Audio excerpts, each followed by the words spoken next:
O cronista já disse a Lures, nunca teve antipatia pelo ex-ministro Joaquim Barbosa. Admite um fato, simplesmente apenas o vê como autoritário, malcriado, deselegante e imprudente, enquanto presidia a Corte Suprema. Maltratara lá atrás advogado que reivindicava na tribuna a colocação de um processo em pauta.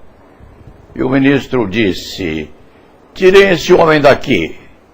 Ante a perplexidade dos seguranças convocados, emendou: podem segurar. Isso é assunto vencido, sim. Hoje, dia do trabalho, dia 1º, fim de um longo feriado. Centenas de réus ficam mais um tempo presos, pois a justiça parou no Brasil inteiro. O dia amanheceu modorrento, não se sabe por quê. Este escrevinhador acordou pensando em Euclides da Cunha, com Y, não por lhe conhecer bem a obra, mas pela oportunidade e propriedade daquele historiador com direito penal, sabendo-se que foi morto por Dilermando de Tal, um jovem militar que lhe namorava a mulher, é fato sabido e conhecido na história recente do Brasil. Movido por irascível paixão, o poeta invadira a casa do adúltero para matar ou morrer. E morreu. O outro era campeão de tiro na repartição militar a que pertencia. Dilermando foi defendido por Evaristo de Moraes, pai de 2 Evaristos de Moraes filho, um criminalista defensor de Dilermando, o pai. O pai defendeu Dilermando e um dos filhos, excelente advogado criminal, meu conhecido, por sinal, ao tempo em que o era, Evaristo de Moraes Filho, advogou também para o senador Collor, ainda vivo hoje, e muito vivo, por sinal. Enquanto pensava naquilo tudo, o sol chegando na manhã quente, este escrevinhador buscava uma relação qualquer entre tanto raciocínio difuso. Ele, confuso, refletia que havia aquilo não vinha ao caso, não. Mas vem sim. Umas ideias levam a outras e assim por diante. Rememore-se Euclides da Cunha, morto por Dilermando. Dilermando foi defendido por Evaristo, pai, gerador dos 2 filhos de mesmo nome, Evaristo de Moraes Filho. Um deles, advogado de Collor, que é inimigo de Janot, ex-procurador-geral da República. Falando em Janot, chega à consciência do escriba a imagem da Suprema Corte. Voltando à mente, então, o hoje advogado Joaquim, antes presidente do Supremo Tribunal Federal. Veja-se a coincidência.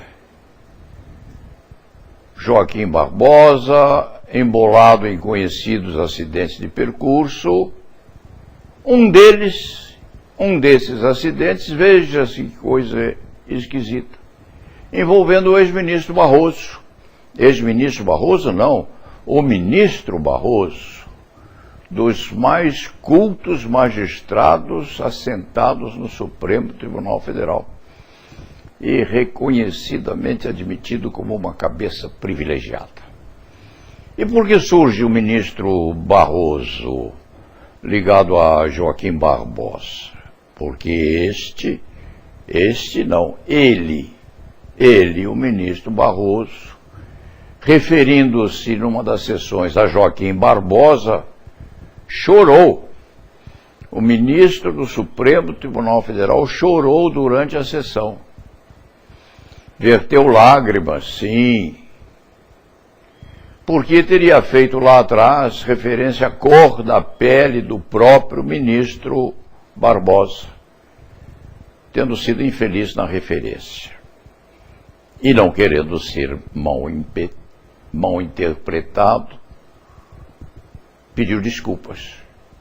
E pediu desculpas chorando.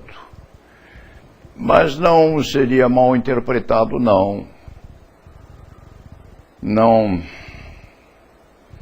Deve ter lido o moçambiquense Mia Couto. Sério candidato, diga-se de passagem, a Prêmio Nobel de Literatura. Mia Couto escreveu em um de seus livros, Sem Pudor ou Restrição. Como escreveu? De repente, emergiram os corpos negros no cemitério dos desejos socialmente aceitáveis. Mulheres e homens de peles escuras assaltaram revistas, jornais, televisão e desfiles de moda. São corpos belos, esculpidos com graça, balanço e erotismo. E eu, dizia ou escrevia Mia Couto, e eu interrogo, como não os tínhamos visto antes? Não.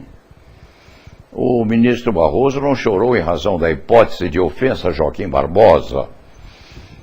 Verteu lágrimas, sim, em razão da tensão incrível a que a Suprema Corte é submetida, alimentada pela transferência esta inadequada e submetida hoje a muitas críticas, mas pelo vai e vem deslocado agora, hoje, dessa nossa sofrida nação brasileira. Por isso ele chorou. Diga-se, arredondando o escrito, que o raciocínio tem lógica em seu desenvolvimento e na parte final. Esta crônica começa com Euclides da Cunha e vai terminar com ele, a certa altura da vida, aquele trágico poeta e historiador nacional. Acentuou num poema do qual o cronista só recorda parte, deixando ao leitor o término ou o ajuntamento do restolho. Acrescentou ao poema o verso que se diz pela metade, ao fim desta manifestação. O poema diz com o choro. Euclides escreveu: chorar? Que bem fazem as lágrimas. A folha seca e abrasada não vale a fresca folha orvalhada. Depois acrescenta: chorar? Eu nunca chorei. Ergo a fronte, aparo o raio, desgraçado e sempre ativo, não morro, porque não vivo, não choro, porque não sei. E lá na Vevá.